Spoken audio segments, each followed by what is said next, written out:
Hello guys, welcome back to our YouTube channel. तो देखिए, मैं आपका दोस्त अभय आज आप लोगों के साथ लेकर आया हूँ वीडियो, जिसमें आज हम देखने वाले हैं जो भी दिल्ली यूनिवर्सिटी के सेमेस्टर 3 के अंदर स्टूडेंट हैं, उन सभी के पास बीकॉम ऑनर्स वाले स्टूडेंट के पास एक सब्जेक्ट हैगा बिजनेस मैथमेटिक्स का।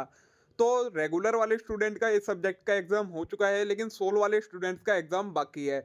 तो सोल वाले स्टूडेंट्स के लिए मैं आज लेकर आया हूँ वीडियो, जिसमें आज हम देखेंगे जो दिल्ली यूनिवर्सिटी का रेगुलर वाले स्टूडेंट का बिजनेस मैथमेटिक्स का एग्जाम हो चुका है, उसका क्वेश्चन पेपर लेकर आया हूँ आज आप लोगों के साथ, जिससे आपको एक आइडिया लग जाएगा कि किस टाइप के क्वेश्चंस आपके एग्जाम में आते हैं, क्या पैटर्न होता है पेपर का, कितने कितने मार्क्स के क्वेश्चन आते हैं और क्वेश्चन कितने किस लेवल के आते हैं, मतलब ज़्यादा टफ क्वेश्चन आते हैं या इजी क्वेश्चन आते हैं, किस टाइप का पेपर आता है।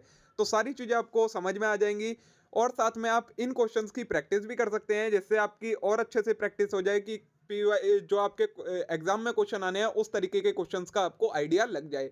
तो बिना देर किए शुरू करते हैं हम अपनी आज की वीडियो, लेकिन उससे पहले अगर आपने अभी तक चैनल को सब्सक्राइब ना करा हो तो चैनल को जरूर सब्सक्राइब कर लें, वीडियो को लाइक करना ना भूलें, अपने सभी दोस्तों के साथ शेयर करना ना भूलें। तो चलिए शुरू करते हैं। तो देखिए, सबसे पहले आपको इंस्ट्रक्शन दी होती हैं। तो इसमें क्या बोला है, इस प्रश्न पत्र के मिलते ही सबसे ऊपर आपको अपना रोल नंबर लिखना होता है। सभी क्वेश्चन करने हैं आपको, प्रश्नों के साथ में उनके भाग दिए गए हैं, मतलब पार्ट्स में दिए गए हैं क्वेश्चन। सभी प्रश्नों के अंक समान है, सारे एक इक्वल मार्क के क्वेश्चन है। तो अगर आपका 90 मार्क का एग्जाम होता है तो आपके सारे क्वेश्चन 5 क्वेश्चन आएंगे 18 मार्क्स के, लेकिन पूरे 18 मार्क का क्वेश्चन नहीं आएगा, उसके अंदर पार्ट्स आएंगे। साधारण कैलकुलेटर के उपयोग की अनुमति है, साफ लिखा है कैलकुलेटर आप यूज कर सकते हैं। आपको या तो आंसर इंग्लिश में देना है या हिंदी में देना है। तो देखिए, फर्स्ट क्वेश्चन हैगा, इसका ए पार्ट हैगा ये, जिसमें आपको एक केस स्टडी दे रखी है। हम क्वेश्चन पर जाएंगे डायरेक्ट। क्या पूछा है, using matrix you are required to determine the selling price per unit of item P Q R and total commission received by sales person in the fourth week if sales are this unit for product P Q R. तो ये आपका matrix का question हैगा। क्या बोला है, matrix का use करके आपको सेलिंग प्राइस निकालना है सारी यूनिट का, और टोटल कमीशन कितना रिसीव होगा आपका। 6 मार्क का ये क्वेश्चन आया है। इसी के और में आपको क्वेश्चन दिया है, और में पार्ट दिया है इसका ए पार्ट, जिसमें क्या क्वेश्चन है, केस स्टडी दिया आपको ऊपर, और ऊपर नीचे बोला है using matrix determine the monthly output of A B machine first second operate for 8 and 7 hour per day respectively in a 6 day working week with 4 week in a month and per unit cost of production if the cost of operating per hour on two machine is 25,000 and 30,000। और इसका third part दिया है, total cost of production calculate करनी है। ये भी आपका 6 mark का क्वेश्चन है। तो देखिए, इस टाइप से आएगा आपका। पहले क्वेश्चन का ए पार्ट आया, दोनों में आपको चॉइस गिवन थी। अब फिर आएगा आपके पास बी पार्ट, ये भी एक अच्छी बड़ी सी केस स्टडी है। इसमें क्या बोला है, using matrix algebra you are required to write the balancing equation, test the Hawkin Simon condition of visibility of the system. Third हैगा, construct the input output transaction table for the gross output required to satisfy the above final demand and determine the equilibrium price. 5 part compute the total value added. ये आपका कितने mark का, 12 mark का आपका question हो गया। तो देखिए, ए पार्ट आपका 6 मार्क का था, ये पार्ट आपका 12 मार्क का हो गया। तो टोटल आपके 18 मार्क का फर्स्ट क्वेश्चन कंप्लीट हो गया।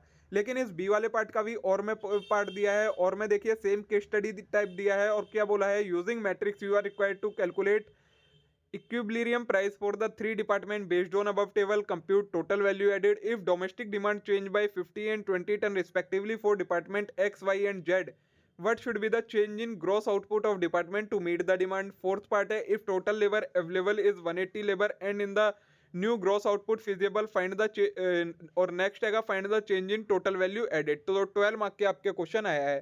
तो क्या पैटर्न हो गया, पहले क्वेश्चन का आपका 2 पार्ट आ सकते हैं, एक पार्ट 6 नंबर का, दूसरा पार्ट 12 नंबर का।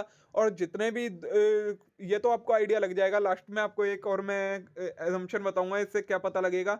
देखिए, अब सेकंड क्वेश्चन हैगा, इसका भी ए पार्ट हैगा आपका, केस बेस्ड हैगा। इसमें क्या बोला है, you are required to compute the decrease in service charge and new number of subscriber that would enable him to maximise his total revenue और find the corresponding new revenue. ये आपका 9 mark का question आ गया। इसका second का ए part दिया है और करके चॉइस दिएगी, और में दिया है आपको सेम के स्टडी टाइप हैगा। You are required to determine the following economic order quantity using calculus, total output of EOQ, optimal number of order, optimal interval for placing order assuming that year is equivalent to 360 days and the discount rate that the supplier should offer to ensure the purchase of 6480 unit is equally attractive as the purchaser of EOQ। ये भी आपका 9 mark का है। तो ये first second का ए part हो गया। फिर आएगा आपके पास सेकंड का बी पार्ट, देखिए सेम केस स्टडी टाइप हैगा। क्या बोला है, using calculus determine the number of day the truck should be used for replacement of its objective to minimise the sum of average capital, average depreciation of the truck per day, average operating cost of the truck per day. और में इसका part दिया है, देखिए case study type पे बोला है, find what is the elasticity of demand when P is this, determine the level of output at which profit will be maximum. Next है at the level of output computed in part second prove the elasticity of average cost is equal to elasticity of total cost -1। तो ये भी आपका 9 mark का है। तो second question आपका कैसा आया, 2 पार्ट है, दोनों पार्टों में चॉइस आई और 9 मार्क का आपका क्वेश्चन आया है। थर्ड क्वेश्चन का ए पार्ट है, देखिए इसमें क्या बोला है, compute the maximum joint profit and the price chart by the firm. ये आपको केस टाइप में दिया है और 9 मार्क का आपका क्वेश्चन आया हुआ है। फिर इसके और में पार्ट है, इसमें आपको ए पार्ट में क्या बोला है, you are required to determine nature of return to scale, marginal rate of technical substitution, elasticity of substitution, whether the production function satisfy the Euler's theorem. ये आपका 9 मार्क का क्वेश्चन आया हुआ है, ठीक है। फिर आएगा थर्ड का बी पार्ट भी एक केस स्टडी टाइप में ही है, you are required to determine demand and supply function assuming both are linear, consumer and producer surplus. 9 mark का आपका क्वेश्चन है। इसका और पार्ट में आएगा डिटरमाइन प्रॉफिट फंक्शन, प्रॉफिट और loss from selling 100 unit, profit maximising output और maximum profit. 9 mark का आपका क्वेश्चन आया हुआ है। तो थर्ड में भी आपके 9 मार्क के 2 पार्ट आए हैं और सभी में चॉइस आई है। फिर फोर्थ में बोला है अटेम्प्ट एनी 3, आपको कुछ पार्ट दे रखे हैं इसके, कोई 3 आपको अटेम्प्ट करने हैं। तो पहला पार्ट है, उसमें क्या फाइंड करने के लिए बोला है, find cash price of land lease if the money is worth 6% per annum. B part है आपका, जिसमें आपको बोला है find out whether the purchase of this machine is worthwhile और नॉट, assuming that machine will be used in a year for 360 days. इसका C part है, जिसमें find the value of n बोला है। और डी पार्ट है इसमें, जिसमें आपको क्या बोला है, compute the average rate of depreciation at which machinery has been depreciated और the rate of depreciation applied in first 3 year was this, find the k if depreciation at k% were applied in the 2 year last 2 years. तो ये क्या type का आया है। Fourth question में आपके total 4 part आए हैं, जिसमें से आपको 3 अटेम्प्ट करने थे और तीनों पार्ट कितने कितने 6 नंबर के थे। तो 18 मार्क का आपका ये क्वेश्चन हो गया। नेक्स्ट है फिफ्थ का ए पार्ट है आपका, देखिए क्या बोला है इसमें, formulate the linear programming model to maximise the agriculturist total profit, do not solve. सिर्फ आपको एलपीपी क्रिएट करनी है, सॉल्व नहीं करनी। 6 मार्क का आपका क्वेश्चन आया हुआ है। फिर इसका बी पार्ट है, इसमें क्या बोला है, ये भी केस स्टडी टाइप है। By using simplex technique, the following solution was obtained. Complete the above table. Do you agree that this is optimum production strategy? If not, improve the solution to get the best production strategy.